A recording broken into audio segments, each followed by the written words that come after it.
Friends నేను మా అమ్మమ్మ వాళ్ళ ఊరికి వచ్చాను. మా అమ్మ మా మామకు రాఖీ కడుతుంది చూడండి.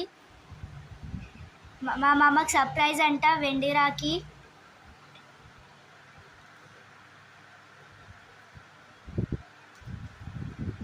కనిపిస్తుందా మీకు వెండి రాఖీ?